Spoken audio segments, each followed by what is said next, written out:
ఉన్న ప్రయోజనం ఈరోజు రైతులకు వరే కాకుండా ఇతర లాభసాటి పంటలు ఏ విధంగా పండించాలి, భూమి యొక్క సారాన్ని చూసి ఏ భూమిలో ఏ పండ్ల తోటలు వస్తాయో, ఏ భూమిలో ఏ కూరగాయలు పండుతాయో, ఏ భూమిలో ఏ పంట అధిక దిగుబడి వస్తుందో, అది మొక్కజొన్న వస్తుందా, లేకపోతే పత్తి వస్తుందా, మిర్చి వస్తుందా, లేకపోతే కందులు వస్తాయా. మా కొడంగల్ తాండూరు ప్రాంతంలో మేము కందులు పండిస్తాం.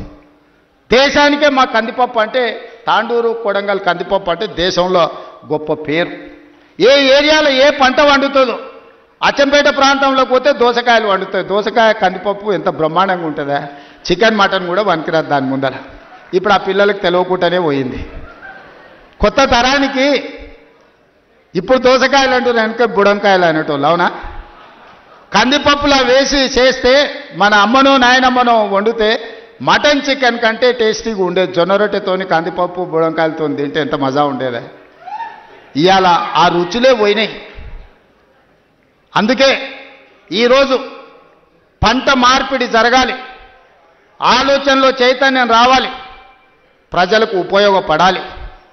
మనము పోయి ఎక్కడెక్కడనో పోయి ఏదో కొత్త రకాల వంటలు, కొత్త రకాల డైట్ అని తీసుకొస్తున్నారు కొత్త కొత్తవి. ఎందుకంటే మన పెద్దోళ్ళు మనకి ఇచ్చిపోయారు, జొన్న రొట్టె తినండి, మీ బట్టలు మీరు ఉతుక్కోండి, 6 ప్యాక్ ఉంటుందో లేదో మీకు తెలుస్తుంది.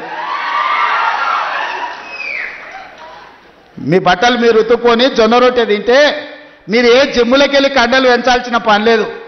ఆటోమేటిక్గా మీరు 6 ప్యాక్ తయారవుతారు. అవేవి చేయకుంటుండి జిమ్ములలో పోయి స్టెరాయిడ్స్ వారి ఆరోగ్యాన్ని పాడు చేసుకుంటారు. అందుకే ఈరోజు మా రైతులను ఇన్ని లక్షలాది మందిని వేదిక మీద నుంచి, వ్యవసాయ యూనివర్సిటీ నుంచి లక్షలాది మంది రైతులను ఉద్దేశించి ప్రసంగించడమే కాదు, వాళ్ళకు వేలాది కోట్ల రూపాయలు బదిలీ చేయడం ఇదొక మర్చిపోని జ్ఞాపకం.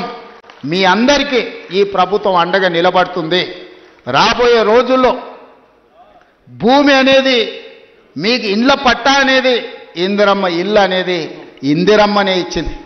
ఆనాడు దొరల దగ్గర, భూస్వాముల దగ్గర వేలాది ఎకరాలు ఉంటే అగ్రికల్చర్ సీలింగ్ యాక్ట్ తీసుకొచ్చి ఆ భూములన్నీ తీసుకొని పేదోళ్ళకు అసైన్మెంట్ పట్టాల పేరు మీద పంచిపెట్టారు. అటవీ ప్రాంతంలో ఉన్న ఆదివాసులకు, లంబాడ సోదరులకు పోడు భూముల పట్టాలు ఇచ్చి వాళ్ళని భూ యజమానులను చేసింది. ఇల్లు లేనోళ్లకు ఇంటి పట్టా ఇచ్చింది, ఇల్లు కట్టుకోలేని వాళ్ళకు ఇందిరమ్మ ఇల్లు కట్టించింది. డబుల్ బెడ్రూమ్ ఇల్లు అన్నాడు. ఎవరికన్నా ఇక్కడ ఉన్న పేద రైతుకు డబుల్ బెడ్రూమ్ ఇల్లు వచ్చినాదే.